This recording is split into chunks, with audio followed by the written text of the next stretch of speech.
kekeringan di Kabupaten Maros semakin meluas. Bahkan, BPBD Maros menetapkan status darurat bencana. Total 9 kecamatan kini terdampak kesulitan air bersih.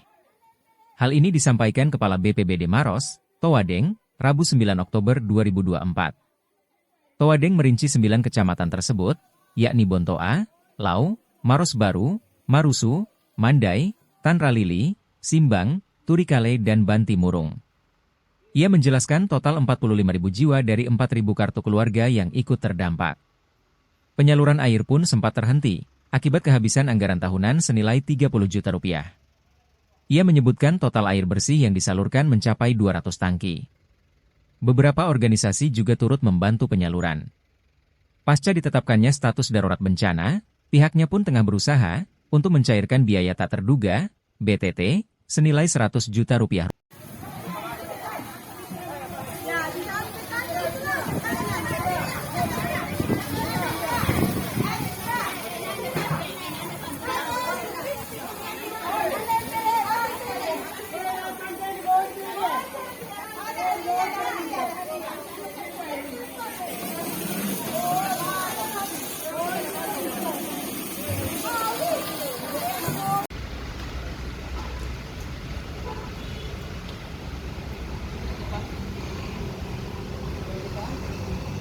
Ya.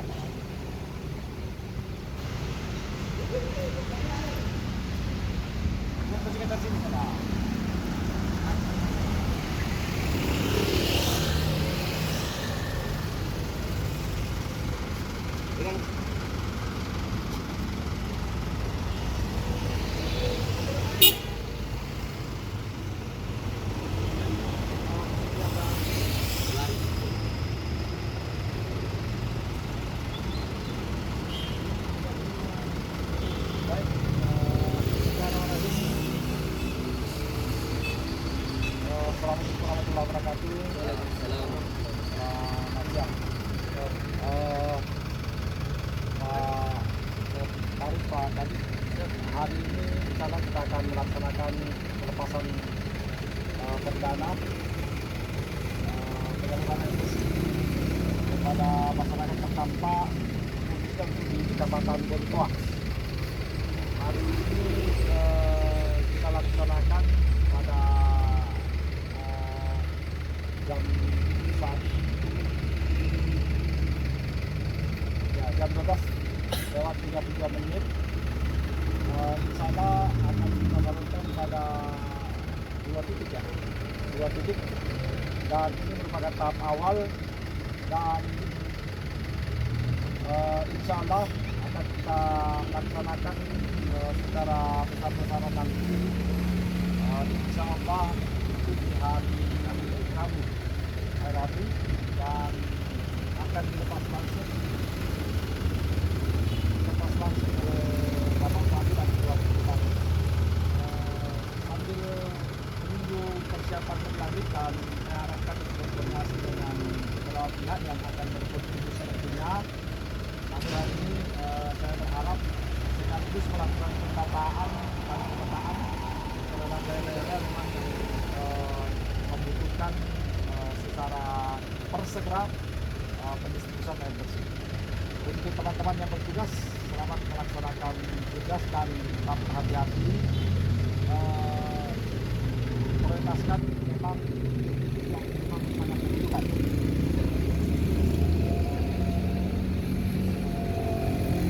Dan harus tetap berkoordinasi dengan pemerintah setempat dengan pihak keamanan setempat. Selamat bertugas. Sukses selalu dan mari kita sama-sama berdoa.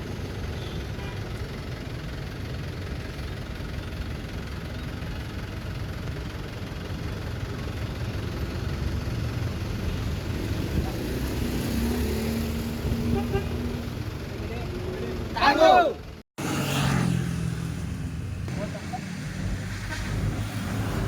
9 kecamatan, apakah itu betul Pak? Baik, terima kasih. Bismillahirrahmanirrahim. Assalamualaikum warahmatullahi wabarakatuh. Terima kasih para teman-teman wartawan untuk informasi update terkini terkait menyangkut bencana kekeringan yang terjadi di Kabupaten Maros.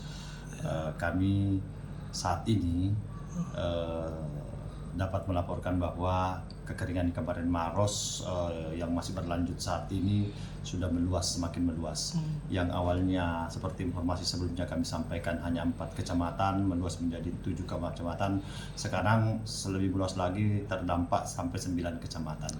Dari 9 kecamatan tersebut menurut rangkuman laporan yang disampaikan oleh pemerintah setempat itu diperkirakan sekitar 45.000 jiwa yang sudah terdampak dan sekitar 7.000 kakak dari seluruh wilayah yang tersebar di 9 kecamatan. Itu kecamatan-kecamatan apa saja, Pak? Yang terparah itu seperti kami sampaikan kemarin itu di Kecamatan Bontoa. Hampir semuanya, seluruh wilayah Kecamatan Bontoa terdampak kekeringan. Berikutnya Kecamatan Lau, Kecamatan Maros Baru, Kecamatan Marusu yang kemarin ini baru-baru ini sudah sangat masif juga, Kecamatan Mandai, bahkan wilayah perkotaan juga sekarang sudah terdampak, wilayah Kecamatan Turikale. Pak, ini kan tanggap darurat sudah mulai diberlakukan, itu langkah-langkahnya seperti apa, Pak, ke depan? Jadi langkah-langkah yang akan kami lakukan ke depan, insya Allah mohon kami sampaikan kepada seluruh masyarakat yang terdampak, mohon bersabar, sementara kami susun untuk langkah-langkah tindak lanjut. Insya Allah dalam 1-2 hari ini kami sudah akan bergerak untuk melakukan penyaluran pendistribusian air. Kami mohon maaf agak terlambat kami menangani karena bersamaan dengan kondisi sekarang ini juga terjadi kebakaran di TPA Bontoramba yang sudah sebulan lebih juga belum bisa dipadamkan. Sementara armada kami juga terbatas. Armada yang kami gunakan saat ini memang masih bersama-sama dengan pemadam kebakaran.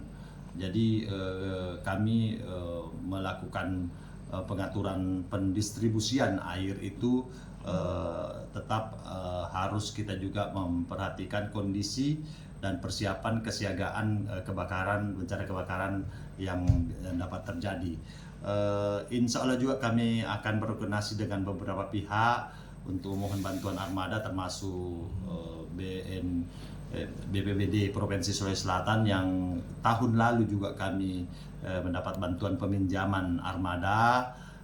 Demikian pula Balai Pompengan juga kemarin kami juga sudah koordinasi dan meskipun belum dijawab secara resmi, mudah-mudahan semua pihak yang memiliki armada termasuk terkait armada dapat memberikan kebantuan dan uluran tangan kepada kami untuk meminjamkan armadanya untuk kita operasionalkan, karena jangkauan wilayah yang terdampak kekeringan saat ini sangat luas.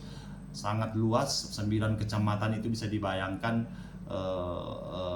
untuk menjangkau itu semua. Kalau hanya 2-4 armada itu sangat kewalahan dan cukup sulit untuk kita jangkau semuanya. Penetapan tanggap darurat, Pak, sampai kapan, Pak, rencananya? Dari keputusan kepala daerah yang sudah ditandatangani itu pertanggal 4 Oktober, itu sampai dengan 2 bulan ke depan. Sampai 2 bulan ke depan itu akan ditetapkan sebagai masa tanggap darurat, dan insya Allah mudah-mudahan kita berdoa sama-sama sebelum sampai akhir masa tanggap darurat tersebut cuaca untuk musim hujan sudah bisa turun, dan insya Allah masa tanggap darurat itu juga kita akan segera hentikan. Pak, kalau boleh tahu ini sudah berapa lama sih kekeringan di Maros? Untuk kekeringan sendiri di Kabupaten Maros itu sejak bulan Agustus. Jadi kami menyalurkan air itu sejak bulan Agustus.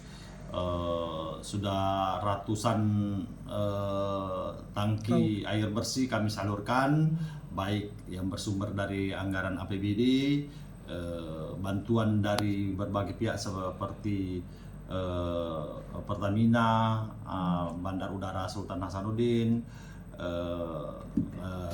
PMI, Abu Darda, Kurir Langit, teman-teman pelaku UMKM juga kemarin sempat berdonasi untuk penyaluran air, kepolisian, Kodim, dan demikian pula dalam hal ini pasti adalah PDAM juga sangat-sangat membantu dalam penyaluran air bersih.